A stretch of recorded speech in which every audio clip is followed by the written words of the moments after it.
This is the LowcoSports Lowdown podcast. Here are your hosts, Justin Jarrett and Wes Kerr. Hey, y'all, LowcoSports fans. Welcome to another edition of the LowcoSports Lowdown. I'm Justin Jarrett, joined as always by Wes Kerr, and it's the Lowdown, and we are getting down to it now, Wes. We are running out of time on this spring season, down to just one baseball team left. Patrick Henry playing an elimination game at the farm tonight. We're going to make a little field trip out there, Loco Diamond Dude style, see if the Patriots can hang on for another day. And then Buford High baseball bowed out. So that's the only baseball team left. We'll talk about the softball teams wrapping things up. Soccer championship Saturday recap. We had 5 games, 6 teams playing for state championships on Saturday. 2 of them came home champs, and we did talk to the champs over on Lowco FC on Sunday night, which was a great time, talking with some of the girls from Hilton Head Prep as well as Keely Good from Buford Academy. But we've still got track and field stars going for state championships, as well as the golfers. Buford High was in position for a state title after day one, 4-shot lead going into day 2. Been getting updates from Link Lyles, but you can't really tell what's going on the golf course. There's too many people in too many places, and 4 shots is razor thin when it's just 1 shot across each guy on average. So it's really easy to make that up. But the track and field championships coming up this weekend. We got a ton of Loco people headed that way, including a bunch from Wade Hampton, and the boys have a real shot at winning a championship. And we've got Coach Rob Hanna and some of the Red Devils in the green room here. We've got Coach Hanna and some of his guys, and then it looks like somebody else is trying to join us as well. So we'll get them in here as soon as they're able. Not sure who that may be. Caden Priester, I think, who's over there. Not sure if you can hear us, Caden, but Coach, who you got there? I got one of my senior sprinters, Kaiser Gillison, with me here today. Oh, and yeah, Caden's another senior sprinter. He's trying to log on now. Outstanding. Well, Coach, it's been an exciting time for you over there. You're still wearing your red and black for a few more days for the state track, but you're switching between your blue and white for spring football in the afternoons too. So double dipping a little bit. But how exciting is it out there at Hampton right now as you get ready for the state track meet and look forward to football in the fall? Yeah, it's a busy time right now. All spring sports just wrapping up, and our fall sports have started their open seasons back May 1st. So we got volleyball is actually starting today, and football started. We waited after the region championship to get going, and with me doing football and track, it's double duty. We go track till about 5:15, and then switch hats, put my blue on, and get out there at 5:30 with the guys and work on football till about 7:30. And got a good group of kids involved in the football, but just excited about the opportunity we got in track right now. As our last certainly a very busy and exciting time over here for Wade Hampton and the Red Devils. But this is it. This is the swan song, the finale for this program for the red and black before you don the blue and white for the Hampton County Hurricanes. Just reflect on how bittersweet it is to close the book on this era of Hampton County athletics.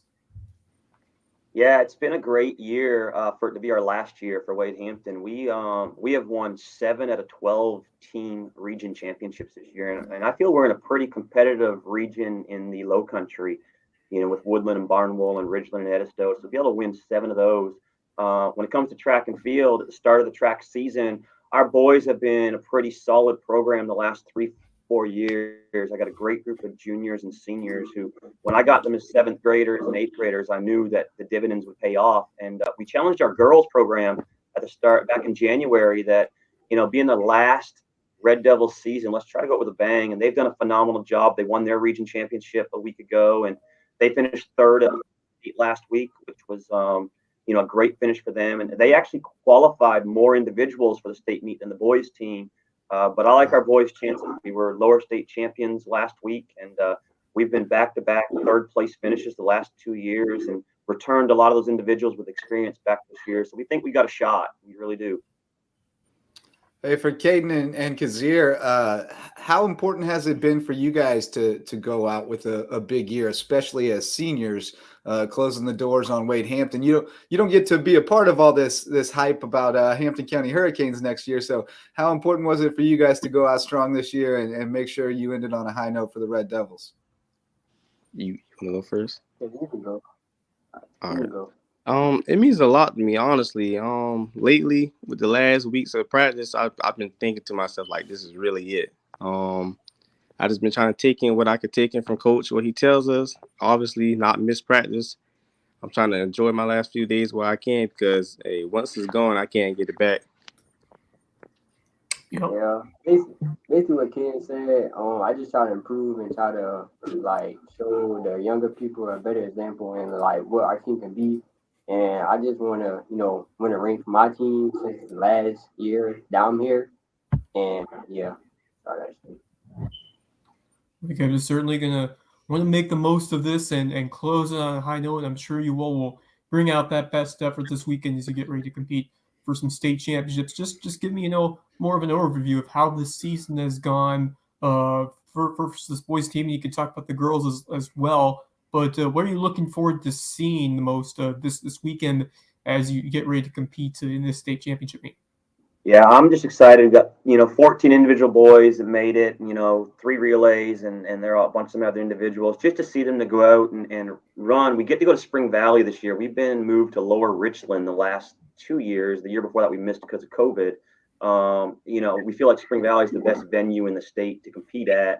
So I'm going to get in front of a good venue with a good crowd and just compete for that individual state championship. And hopefully we have enough points racked up with the individual events that we can win a state title. Wade Hampton has not had a state title since 1999, and that happened to be a girls track. We've been close many times in multiple sports, most recently with our track team and our basketball team the last 3 years.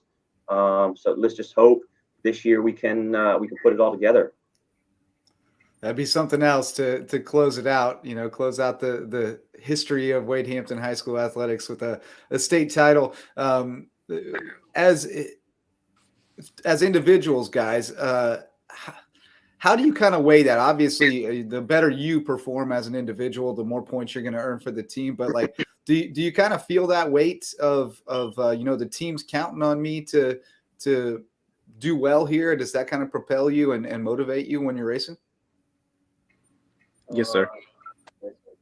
Tell me a little bit more about that. I mean, what's the brotherhood like with these guys, and how much do you really put it on yourself to perform well for them?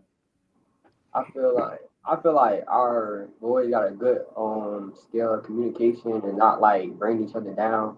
And I feel like when I know my team needs points, I like push myself to go harder and like do my best what I can to make us win. So like, yeah, I just feel like our boys are like, we've been dominating all year. So I just feel like it's good. Rob and KP, how cool has it been to be a Wade Hampton Red Devil? You guys have had so much success throughout the sports calendar, and it's been really fun to watch your teammates succeed as well. So just tell me about the culture that you've been with and been a part of throughout this journey at Wade Hampton, and how much you're going to miss it going forward. Just like what has this school, what has this athletic program taught you on the field and off the field? I've been in Hampton my whole life. I've been at Wade Hampton my whole life also, but the school not only it taught me school, but it taught me how to carry myself later on in life. The sports program, I was part of about every sport there was in the program. Of course, track being my top sport. And hey, I'm at the end of it now, but I'm still trying to take it in while I can. I wish I could do it all over again, but I mean, it came fast. I didn't think it really was going to get here that quick, but it did, though. I enjoyed it while I could, though. Not necessarily just doing it, but making friends and making memories for everything I did. So, yeah. Yeah, man, it definitely flies by, doesn't it? Yes, sir. Your turn, Kazir.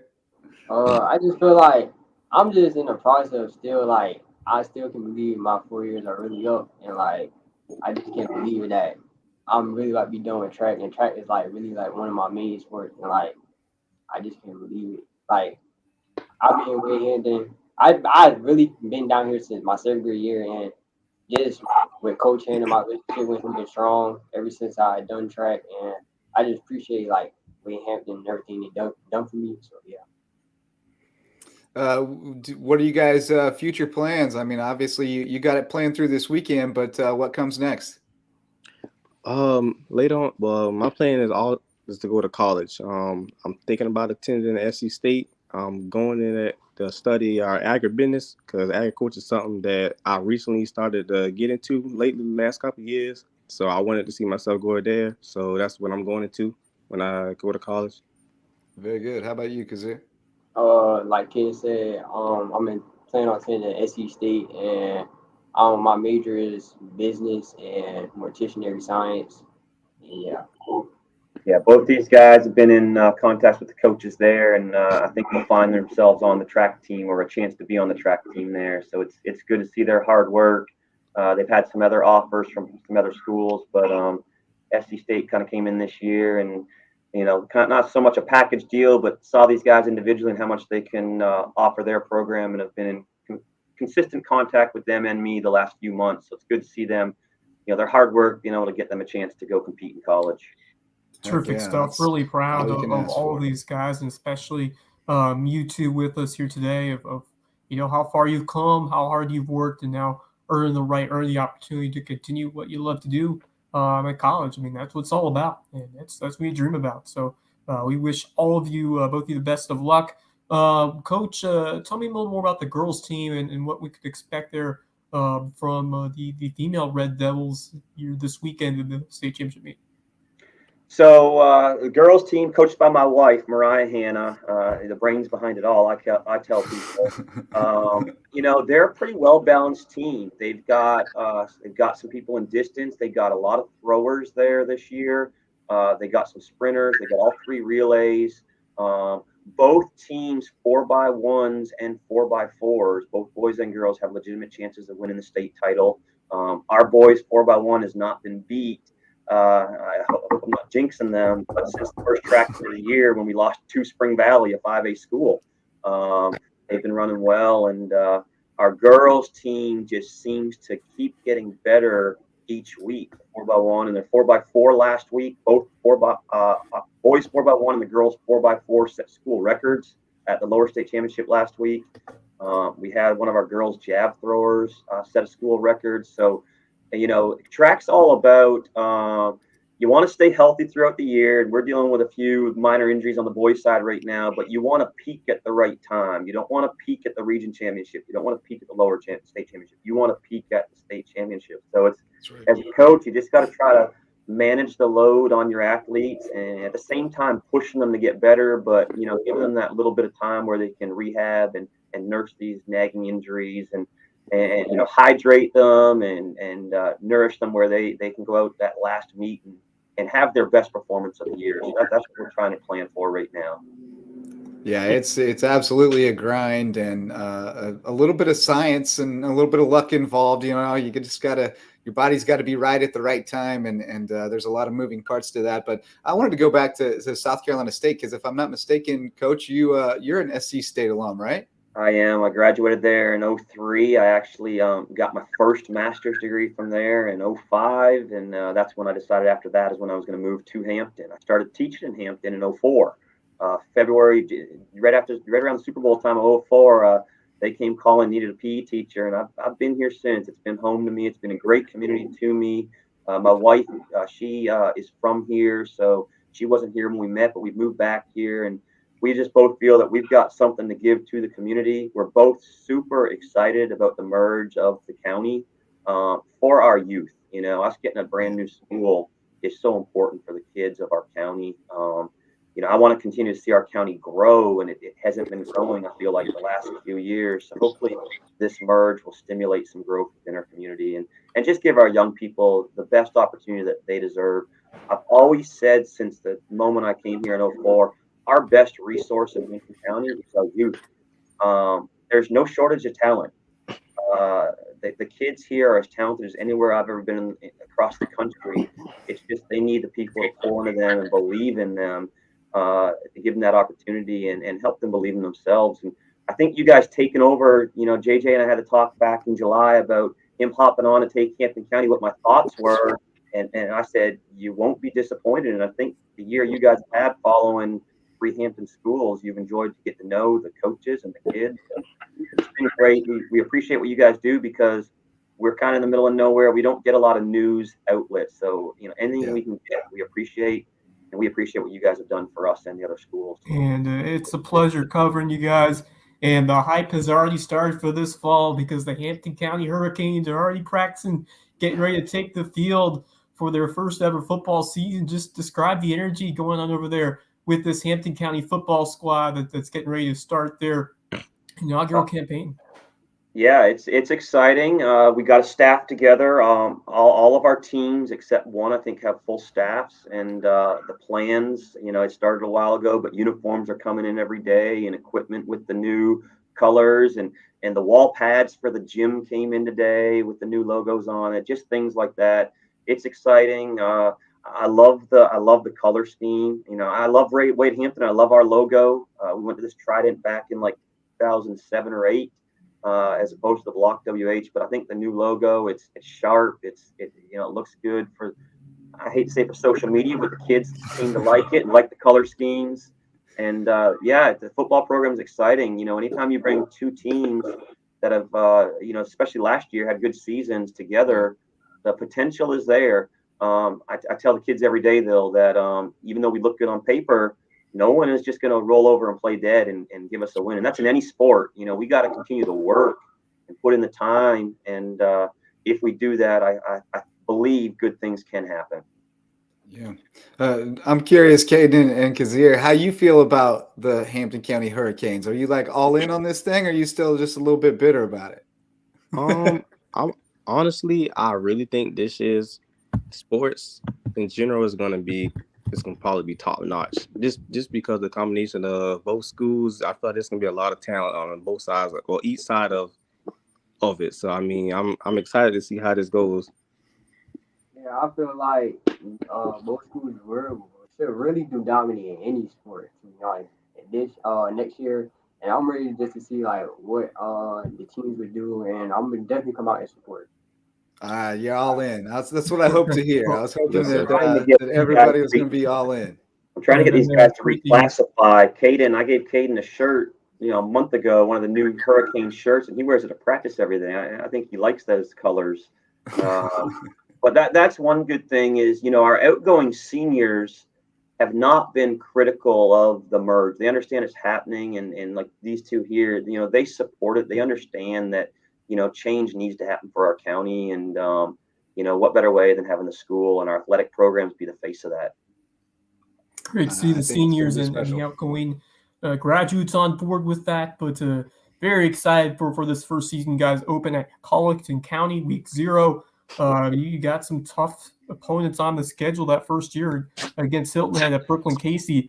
Just break down this schedule and what you're hoping to get out of it in this first season before you get into region play. Yeah, so I've been a head coach now for 2 years, and my first year I took over Jerry Brown's schedule he had the year before, and I had to open with Colleton, May River, Bluffton, and Hilton Head, and I said he didn't do me any favors leaving me a easy schedule, and we were fortunate enough to win those games. And I had a couple of coaches call and say, "You're going to win our region this year," and I kind of, last year when I did my schedule, I said that schedule prepared us for our region play, which we did lose to Silver Bluff in a pretty close game, which is our only loss of the season. But it prepared us to move forward and get ready for the playoffs. And so when I did the schedule last year, I tried the same thing. I tried to book some tough non-region schedule games. And this year, losing Estill off our schedule, we had to find someone to replace. It was hard. And I found Brooklyn Casey. And then we had a school who we played last year, a 1A school, who called and said, "Coach, we can't play you next year." And I thought I was going to be stuck with 9 games. Brooklyn Casey and I considered playing twice because they had a bye week that week. And it wasn't too long ago, my phone rang. Emerald called and said, "Coach, we can play you week 2. And I said, "Well, I don't need a week 2, but if I can get them to move to week 5, I'll lock you in." So I'm happy to get those 2 3A schools, Brooklyn Casey, very well coached team, but I just feel that game will prepare us for our tough region with Woodland and Barnwell and Ridgeland, Edisto. And, we played Emerald during the COVID year. We went up there and they wore us out, Jerry Brown's last year. So, Coach DeBow is a good coach, excited to play against him. And Colleton County, we started 4 years ago or 3 years ago. We said, why not make that a natural rivalry, being so close? it's a 4A school, but it's a 4A school that we feel we can compete with year in and year out. And I'm excited for what they're doing because they hired a great coach from Coach Kinlock from Whale Branch. And, it's a big year. I'm hoping we can win all our games, but most importantly, I want those non-region ones to prepare us for our region and our playoffs. Yeah, I was out at Colleton for softball the other night. Kinlock has a bunch of dudes out there for spring ball. It's exciting to see. I hope they can really turn a corner. I think he's the right guy there at the right time. So I hope that works out well. Well, there's still some business to take care of this weekend, fellas. What are we aiming for? I know obviously we're going for a team title, but what are your goals going into the weekend individually? Individually, well, hopefully I'm really looking forward to try to get that first place. But if anything, I would like at least come top 3 in PR, just to say that I actually did something at state. I mean, it's not all. I mean, it's all about winning, but then again, it's all about memories also. So I mean, I want to have a good time while I'm doing it. Coach, how special has this culmination been with these young men, with these seniors, seeing them do it one last time this weekend? Just what does this mean to you to see, the fruits of the labor that you've helped them achieve this one last time here over the weekend? Yeah, what's great is I try to show these guys my work ethic. My hard work ethic is something I try to instill into them, and I challenge them day one in January to grind. It's a grind that don't stop and it doesn't sleep, and you just got to keep on going and going and going. And see these guys have the opportunity. Yesterday at practice, I walked over to Hayden and I said, "All right, here's the expectation: 3 gold medals Friday." He's like, "I got you, coach." And then I went over to Gilly. I said, "Gilly, 4 gold medals on Friday." He's like, "I got you, coach." And KP's like, "Wait, he's in 2 of my events. He can't win those."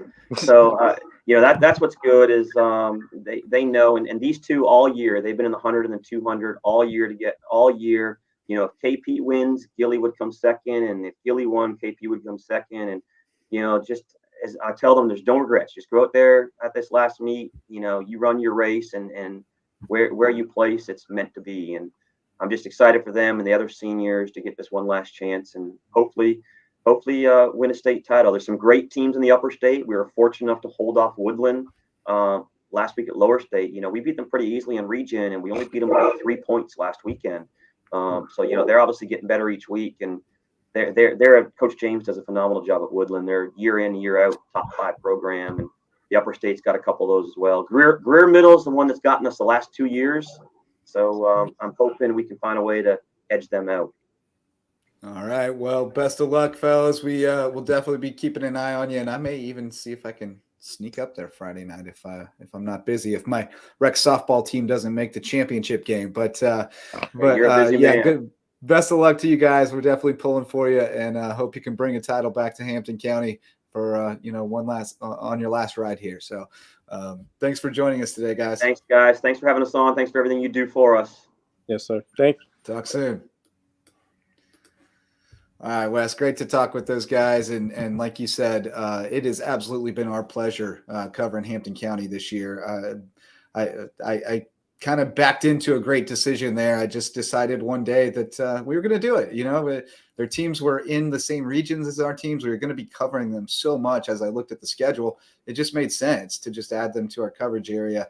And man, we definitely picked the right time to do it because this has been a fantastic year. It's been an unforgettable year to see the finale for both Estill and Wade Hampton. I remember the football season was fantastic. Basketball season was even better. I mean, the run that Estill made, Wade Hampton had a great year as well. And then to see them, finish out strong in these spring sports, especially track and field, with a chance at maybe, ending on a state title, which would be just an amazing, legacy to leave on for these Wade Hampton Red Devils to finish it out like this. So I wish them the best of luck, and you're just awesome to cover all these teams, including Patrick Henry Academy, and a good little segue here. Another team in Hampton County that we've been covering because they are still rolling on the baseball side despite a tough loss last night where Charlie Saws left his spot in the mound with an injury, unfortunately. Hope he's doing well, but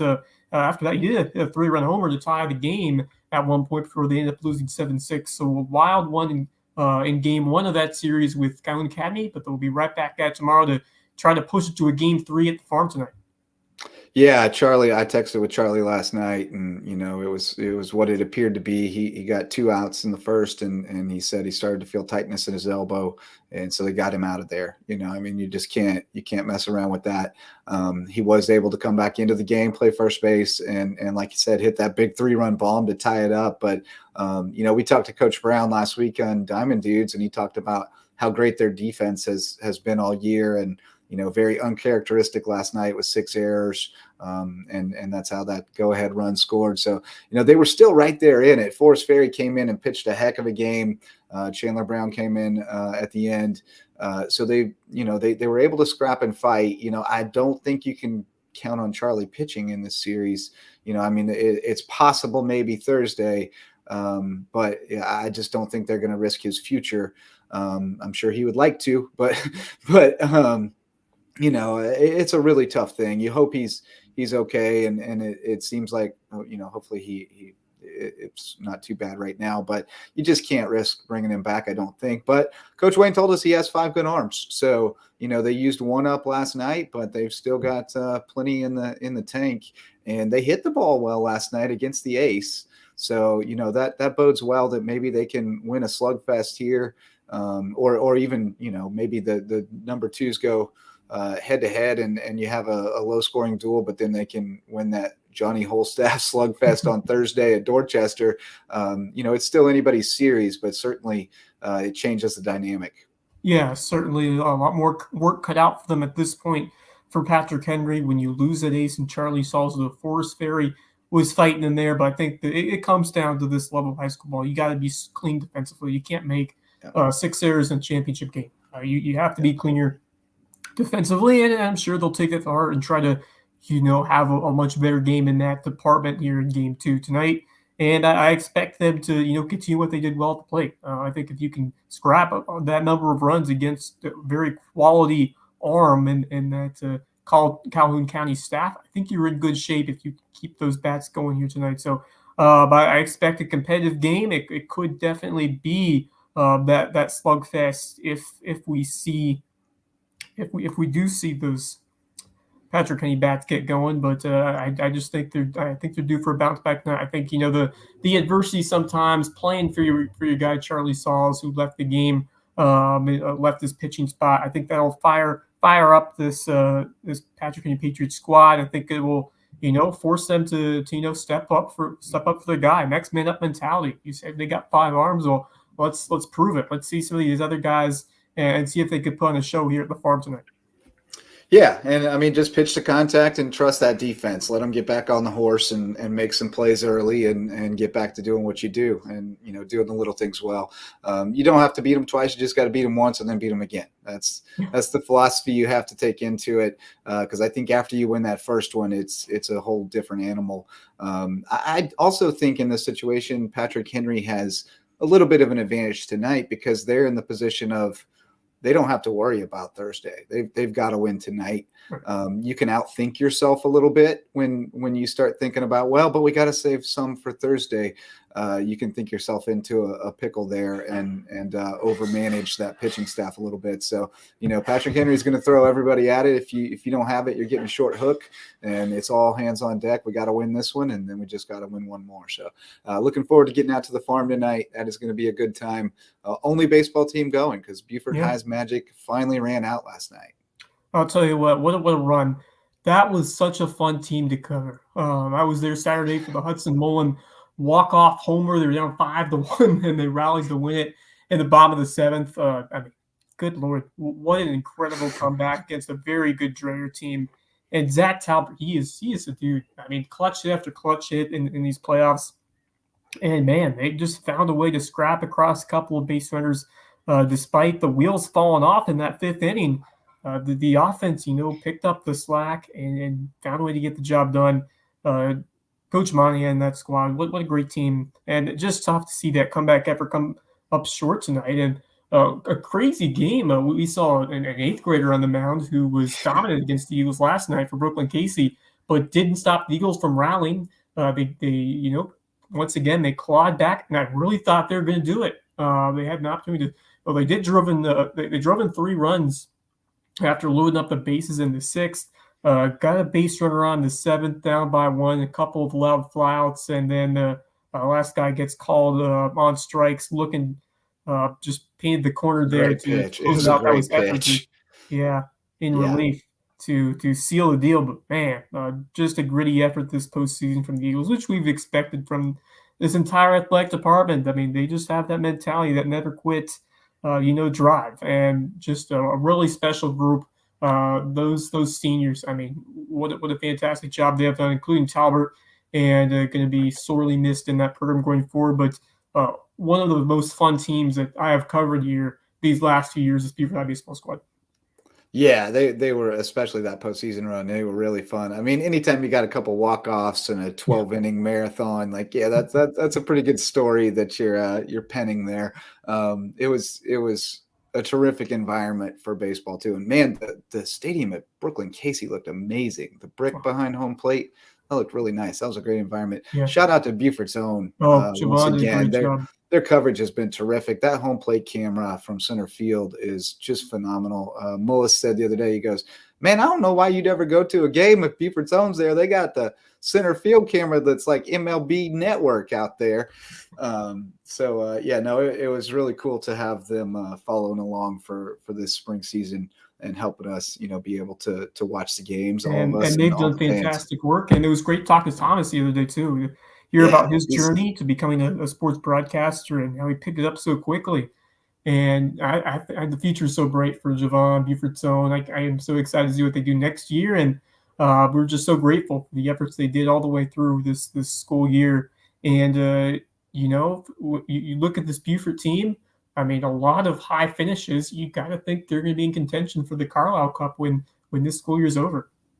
Yeah, I mean, you got a state runner-up in the soccer team, which you were up there the other night. It was a tough one for them. Daniel was a really powerful squad, but it was just a couple of set pieces where Daniel played really low balls into the box, low bouncing balls, and made some nice volleys, and the Eagles just couldn't very clear skilled it out. Team, very quick team. And once they got the lead, there was no stop. They parked the bus in the second half, and there really wasn't much Beaufort could do at that point.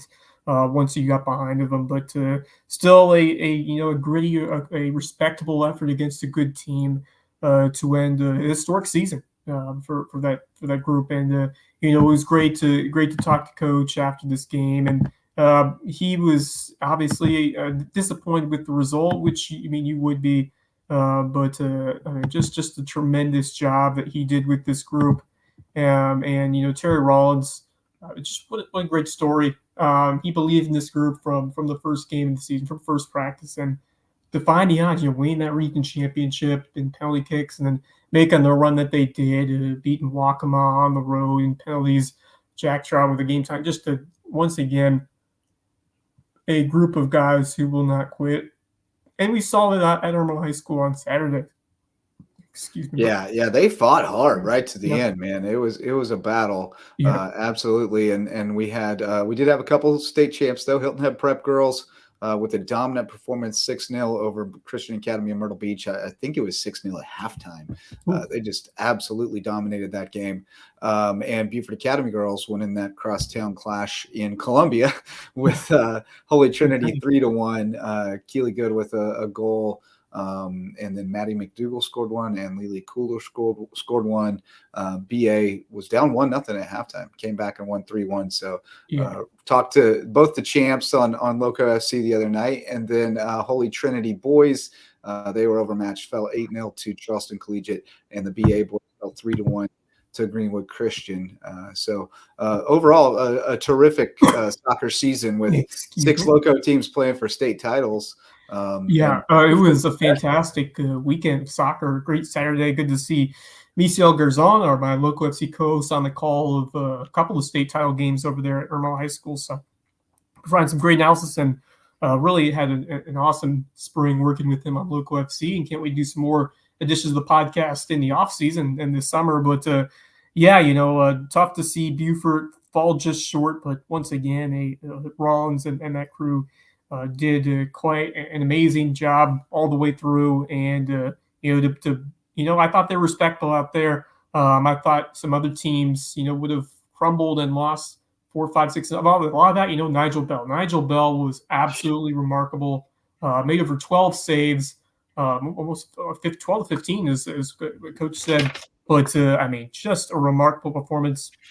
It definitely could have been 5 or 6-0 had it not been for his spectacular goalkeeping between the pipes in that game. So tip of the hat to Bell for a tremendous job in net for the Buford Eagles and that entire team for getting to the state championship. Only 2 teams can say that they played in the last day of the season. So big accomplishment there for the Eagles, and we still got more state championships in store, including another one we haven't talked about yet. But Graham Angus, the tennis star, the tennis sensation, defending his crown, a state champion again in 1A, 2A, 3A state singles. What an accomplishment for Graham Angus, and still so much of his career left. That kid is the truth over there on the court.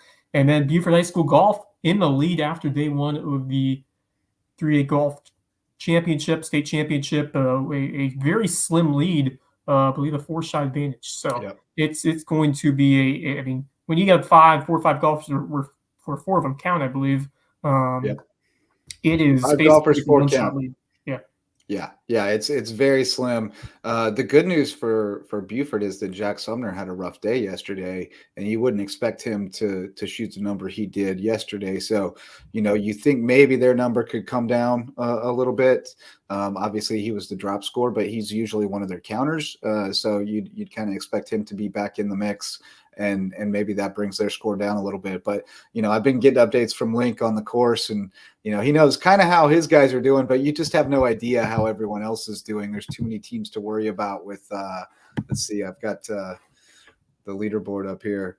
You've got one team 4 shots back, one team 6 shots back. The next team is 24 shots back, but that's not insurmountable in high school golf. That's just 6 shots across each spot. So one guy throws up a big number, and all of a sudden that can shift really quickly. So it's going to be a battle, and we'll definitely let you know tomorrow on Last Night in the Loco and on Friday's edition of the Lowdown how the Eagles do. But like you said, Graham Angus winning that state singles championship for the 2nd year in a row, and Diego Alvarez was given the sportsmanship award. So that's very cool when you send 2 guys up there. One of them's a champ, and one of them gets the sportsmanship award. Sweeping the big honors, and that's a testament to him and his coach. And you look at the sportsmanship award, that might be even more respectable than winning the championship in some ways, because that shows you were a great person, you were a kind person, you represented yourself well and represented your school well, and those values are going to stay with you, not just on the court, but in the classroom, at the next level in college, in the workforce. That's the kind of person you want to market yourself as. So congratulations on achieving a fantastic and well-respected honor.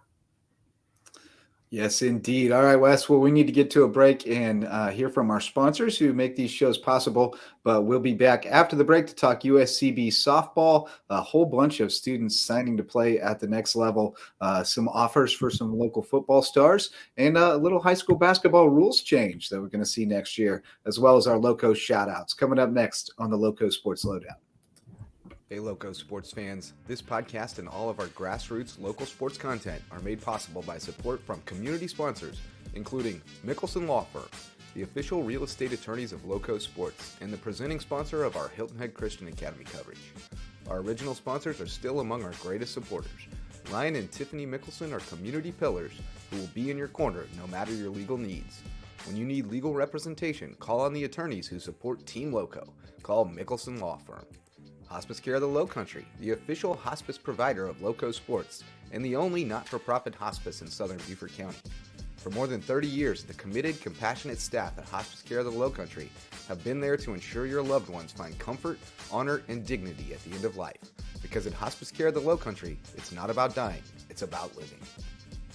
Homegrown Home Inspections, the official home inspectors of Loco Sports. Jan Lucas and his team provide thorough, detailed home inspections aimed to ensure everyone goes into the transaction with open eyes and confidence. Jan would rather reveal an inconvenient truth than look the other way and provide reassurances that could come back to burn the buyer in the long run. If you're looking to buy or sell a home and need an honest, reliable inspector, call on Homegrown Home Inspections, official sponsors of Loco Sports. DDS Web Design, official SEO experts of Loco Sports. If your business or organization has a website and you're trying to figure out what SEO is, you need to call on Denise and Dave Sinkovich at DDS Web Design. They'll provide a free consultation and do all the behind-the-scenes work to boost your search engine optimization and get your website found online so you can take your business to the next level. DDS Web Design, official SEO experts of Lowco Sports. American Wood Reface, sustaining sponsors of Lowco Sports. Does your kitchen need a facelift? Before you start picking out new cabinets, give Ben and the team at American Wood Reface a shot. They can reface your existing cabinets to overhaul your aesthetic without the hefty price tag and reimagine your kitchen at a price point you can manage. Be sure to tell them Lowco sent you, because every referral helps support Lowco Sports. 4M Metals, sustaining sponsor of Lowco Sports. Got metal? Your roof might need it. Metal roofing advantages include better energy efficiency, weather protection, longevity, a more aesthetically pleasing design, and the product is all green. So if you've been thinking about a new roof, go metal. Let 4M Metals be the difference in your roof. Jay's Barbershop. It's the talk of the town and the place to be in Ridgeland. If you need your ears lowered, head over to Jay's for a fresh cut and great conversation with good folks, and tell them Lowco sent you. Local Pie, official pizza sponsor of Lowco Sports. They sling some of the best pies in the Lowco, and my kids say the mac and cheese is the best around. Hungry? Hit up Local Pie, longtime supporter of Lowco Sports. Barefoot Floor Care of the Lowcountry, the official floor cleaners of LowcoSports.com. If your feet tell you your floors need cleaning, call on Barefoot Floor Care of the Lowcountry. They provide residential and commercial services, including cleaning carpet and area rugs, tile and grout, upholstery, curtains and drapes, mattresses, and more. But most importantly, they'll get those floors so clean, your feet will thank them. Barefoot Floor Care of the Lowcountry. Hilton Head Prep is a sustaining sponsor of Lowco Sports, and we tell you all about the Dolphins' athletic exploits. But did you know it's also the #1 ranked private K-12 school in Beaufort County and ranks in the top 2.5% of schools nationwide? Visit hhprep.org to see what Hilton Head Prep has to offer. Beaufort Academy is a sustaining sponsor of Lowco Sports, and we love covering the Eagles. With a student-to-faculty ratio of 7-1 and an average class size of 14 students, Beaufort Academy could be just the educational solution you're looking for, with more one-on-one attention. BA has a strong history of working with the whole child to prepare each student for college and life. Check them out at BeaufortAcademy.org. Thank you to all of our sustaining and supporting sponsors for their support of LowcoSports.com. Go Lowco! All right, Justin, Jarrett, and Wes Kerr back here on the Lowco Sports Lowdown. And Wes, I would be remiss if I didn't mention some other sponsors that I haven't gotten into the ad rotation yet, including the official realtor of Lowco Sports, my wife, Megan Jarrett, with the Pierce Group of Keller Williams. You can follow her on Instagram at Lowco_realtor. She'd love to help you find a new home here in the Lowco. All these new coaches coming to town, hit us up. We'll help you find the perfect home here in the Lowco, as well as Prime IV Hydration and Wellness. They're going to be opening next month in Belfair Town Village. They're going to be able to provide a precise blend of essential fluids and nutrients delivered directly into your system for rapid absorption and rehydration. It's going to be a great thing for athletes. Get in there, get hydrated, make sure you've got the proper nutrients. Your body is running, top form. It's going to be a go-to place for folks here in the Lowcountry, something we haven't had here, an IV facility. So hydration and wellness from Prime IV coming soon to Belfair Town Village. And Wes, so we've got a few more things to cover here on the show, including USCB softball. They had a nail biter yesterday going up against the #1 seed on the road. You know, the host team had them 1-1 in the 8th inning. And then actually took the lead in the top of the 8th, but could not hang on in the bottom half.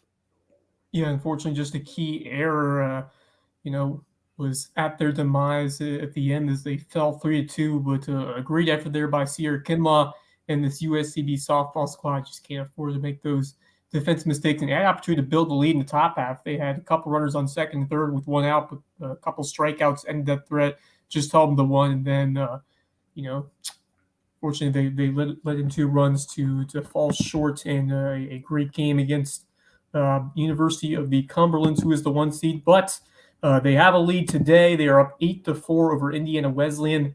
If they hold on there at the bottom of the 7th, they'll be right back at it later today against Madonna for the right to take on Cumberland's again tomorrow. So, they've been in a situation before. They fell to losers brackets in the, kind of conference tournament. They battled back to force a game 7.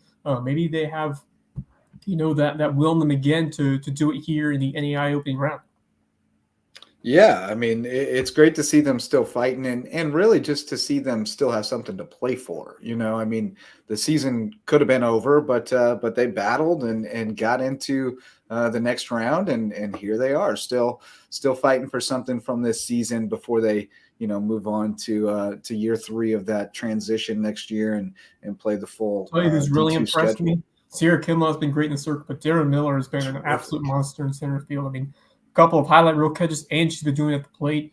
Just a sophomore, I kind of feel like a bright future is in store for her with the Sand Sharks. Unfortunately, you won't have a chance to compete for a postseason these next years as they transition to Division II full time. So, developmental period these next few years for Cody Yeski before they become full on for Division II. And speaking of USCB, some news in order, some congratulatory news. Gina Motford, who I've been able to work with calling game for the Sand Sharks, is now been promoted to the Deputy Director of Athletics, a fantastic woman who has done some amazing work helping the Sand Shark team transition this program to Division II. So well-deserved. Congratulations, Gina. Yeah, I worked alongside Gina for a number of years and had a great relationship and had some great times, some great memories, especially out at the World Series out in Lewiston. Just unforgettable time. And then actually I just saw in my Facebook memories, I don't go on there much anymore, but I just happened to see the memory from when we hosted the opening round of baseball at Grayson Stadium and had the pre-tournament dinner out at the Mighty Eighth Museum out in Pooler. It was just an awesome time, and Gina put so much hard work into those bids and those and hosting those events, and continues to really do yeoman's work there at USCB. So congratulations to her on a well-earned promotion, and best of luck moving forward in this transition. It's an exciting time for USCB for sure. I saw that the state legislature actually has earmarked $10 million to $8 to $10 million to help fund that project to try to build the convocation center out there that would also be their basketball arena. So best wishes that makes it through the budget committee and makes it to the governor's desk, that we can get that going. That would be awesome stuff. Yeah. So and speaking of playing at the next level, we've had a bunch of students sign recently. You were over at Hilton Head High the other day. They had 8 students sign. And then I saw that a 4th Bluffton softball player has now signed with Olivia Harrison going to USC Salkehatchie. And our sometimes intern, terrific photographer and multi-sport athlete from Buford Academy, Ari Gonzalez, going to go be the goalkeeper at Berea College in Kentucky. So congrats. Yeah, fantastic achievements to those two, be able to continue their talent to the next level. And, great to see one of us, Ari, who's done some great work for Loco Sports, earned the right to, continue to work hard out there on the soccer field and now get an opportunity to play at the next level. So congratulations to her. Congratulations as well to all those Bluffton softball players who will be playing college ball. And then 8 other fantastic student athletes signed to continue their athletic careers at the college ranks. We just had the signing day this past week. Jake Richardson from the baseball squad, who had an excellent season for the Seahawks, especially at the plate. He was doing some damage all year long, going to play at USC Lancaster. Delcy Swift on the softball side, fantastic star over there on the field. Got to see her a couple times these last 2 years, and really impressed by her compete out there. She's going to Jackson University. 2 track stars, also on the cross-country trails. Caden Thuney, correct me if I'm wrong on that, but playing it. I think it's Caden Thune, but I'm not positive. And then Reagan Gilman, another Gilman. They've had quite a run there with that family, going to the University of Wyoming. Pun intended. Quite a run. Not intended. Yeah, that's a nice one there. And then we got to some other athletic stars there signed. Jackson Krause, the golfer, going to play at Montreat, and then David Espinoza joining James Levy over at Wartburg for wrestling. So a nice Hilton Head duo over there. And then 2 cheerleaders, Kim Bernstein and Coco Spangler, will be going to the College of Charleston. So congrats to all of those student athletes. Jake Richardson, I got to see a lot on baseball side. Once again, really talented hitter. He's got some potential at the next level. The bat speed, the power, I think that'll translate well. And he's gonna, that mentality, that underdog mentality that Coach Joe Clark stresses. I think he's gonna be ready to take on the challenges at the next level. And then Reagan Gill and Caden Thuney, 2 terrific runners that I got to cover a lot over their careers with Seahawks, and I'm sure those Gilman.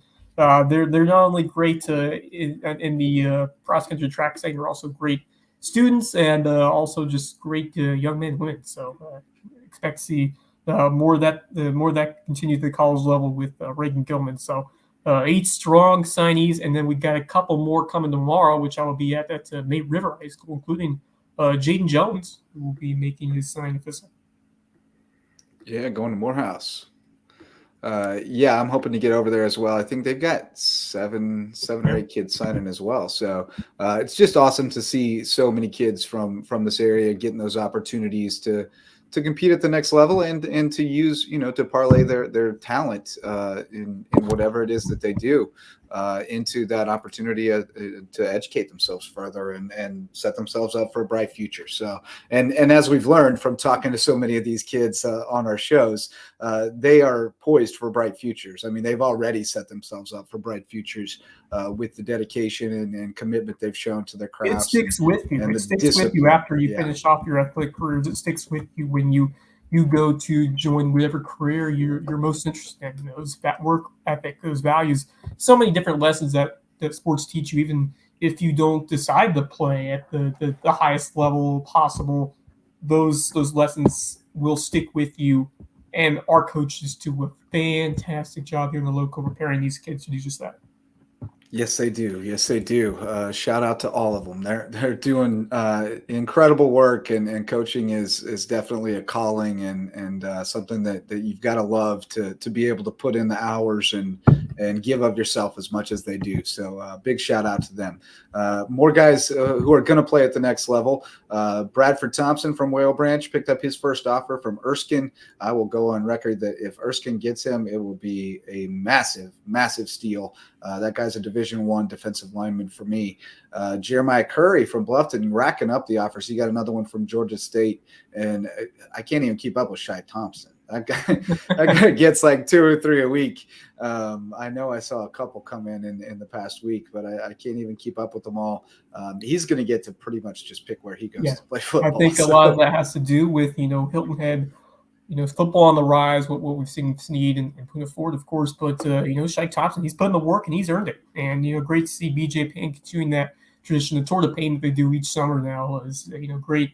And it gives these kids the opportunity to visualize, this is what I can do. This is where I can be if I put in the work. And guess what? You're continuing to see kids visualize their dreams. And even earlier now, because they get to see the All-American football camp that's going on this weekend, we get to see these campers now are camp counselors and people helping, motivate the next generation of kids to follow those dreams. So really cool to see it come full circle for Hilton High and those kids like Jim Snead, Puna Ford, Gaston Moore, who come back now to do the same thing because a lot of them were former campers. So that's very, very cool, very rewarding. Jeremiah Curry, what a stud that he's been at linebacker for Bluffton. The physicality and the quickness that he brings to the table over there in the heart of that Hayden Gregory defense, he is a flat-out stud over there in that defensive unit. And I think the potential is so high for what we could see with him for his senior season. And he is ready. He has all the tools to succeed at a school like Georgia State. And I expect more big-time offers to come from Curry if he continues to show out, especially it's a big summer. You get opportunities to show yourselves, show yourselves at a bunch of these different, showcases. And this is the time where you got to elevate yourself because there's teams that they got their eye on Lowco even more now. And Bradford Thompson, I totally agree with you. One of the most underrated players we've seen in Lowcountry, absolute monster over there in the line, racking up tackles, creating penetration. at the line of scrimmage. I mean, his craft is one of the best. And playing at a 1A school like Whale Branch, he could be a hidden gem. And if Erskine gets him, that is absolute varsity, because he has potential to succeed, not just at the college level, but he could carve out a big role at a major program. He is that good. He is that People got to figure out about Whale Branch. I mean, especially a defensive lineman. You got Casper Middleton coaching this guy. Oh, yeah. And Casper Middleton is the guy that Puna Ford works with when he's back in town. Like, we're not fooling around here. This guy is legit. He trains all the guys at Clemson on the defensive line. He works with multiple NFL players. Like, Bradford Thompson is when he gets on campus, he's going to be ready to go. And he's I'm telling you, if you've seen him on the basketball court, he is impressive with his footwork, his athleticism, and his size. And he's just going to get bigger. So people are really sleeping on him. I've been high on Curry since, I guess it was either his freshman or sophomore year, whenever he first played varsity. The first time I saw him, he was just so rangy and quick side to side. And he's just gotten bigger and faster and stronger over the last 2 years. I think he's a really underrated player still, despite starting to get some love.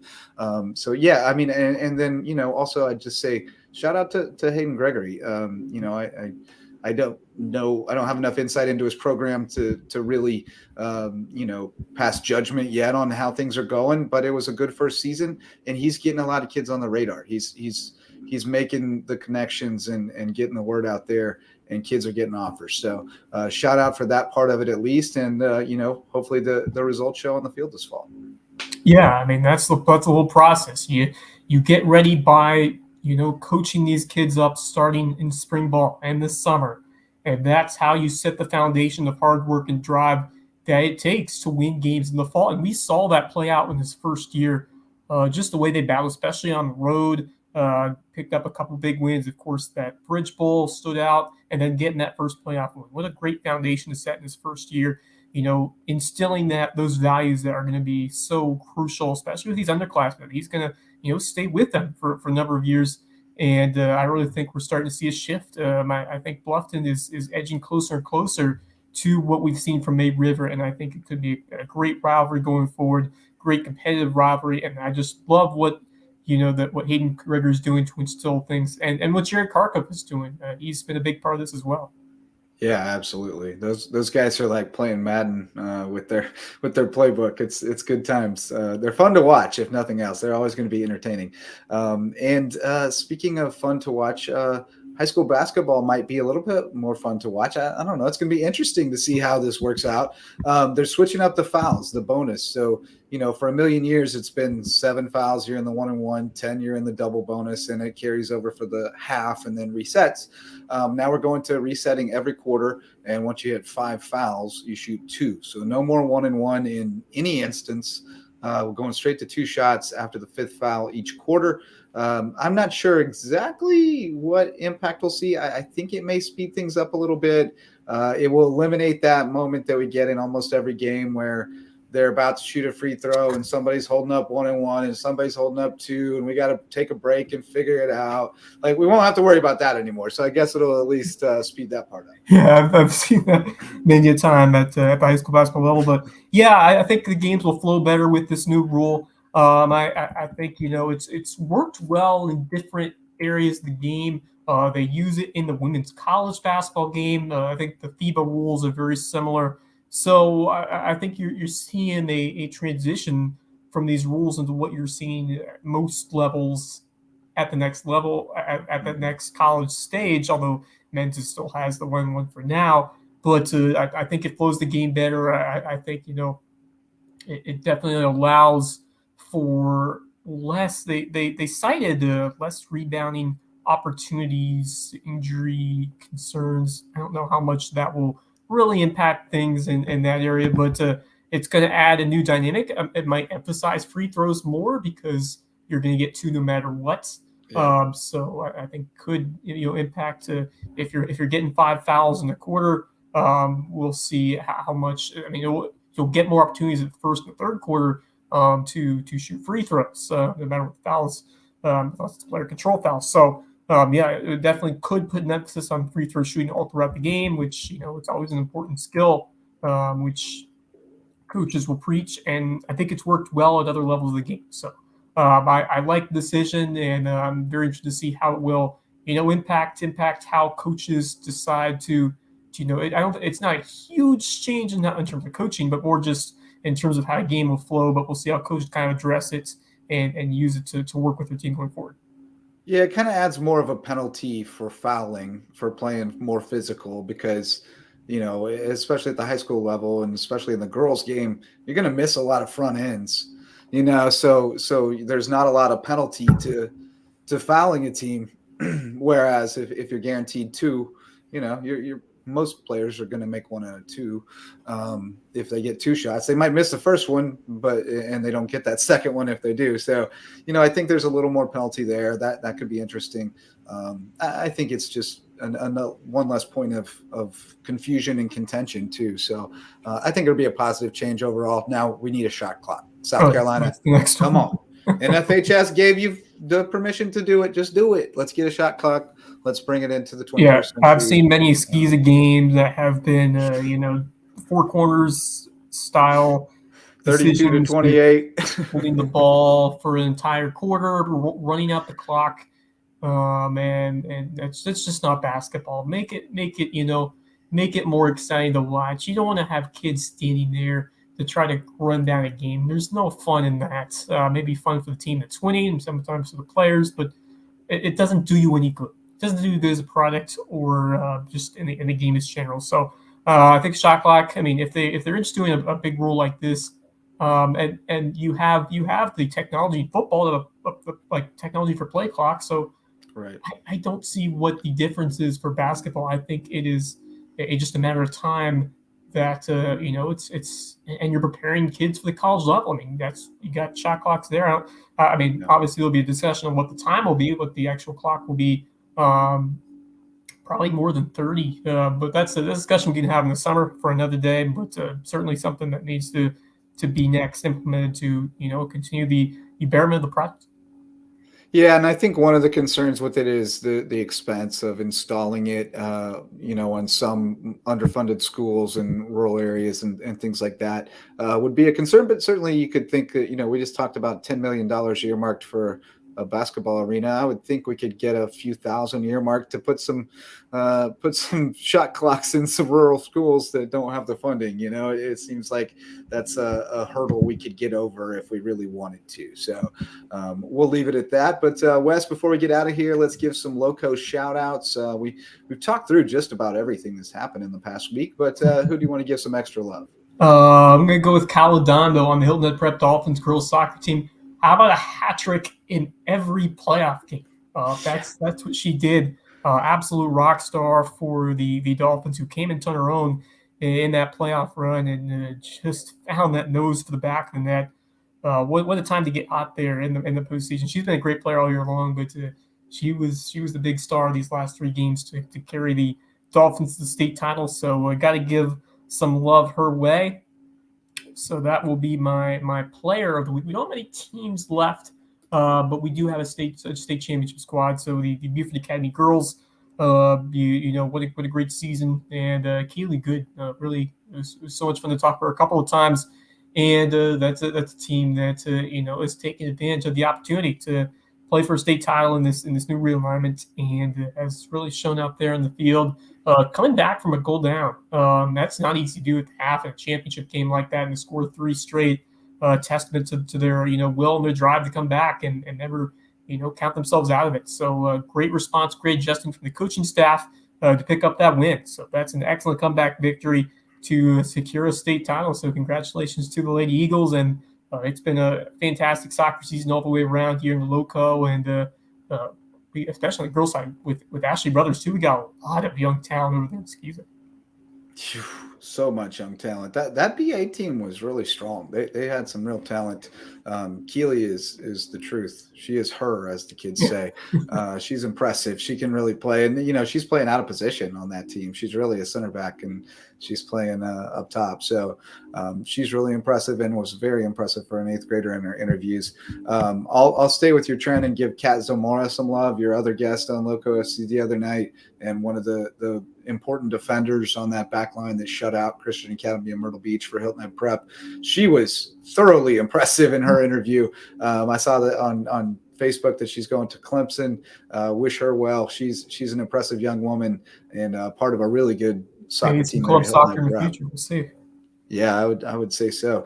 But I got to give some love to some track and field athletes. First of all, team-wise, those Wade Hampton boys, thanks so much to Rob and Gilly and Caden for coming on to talk with us.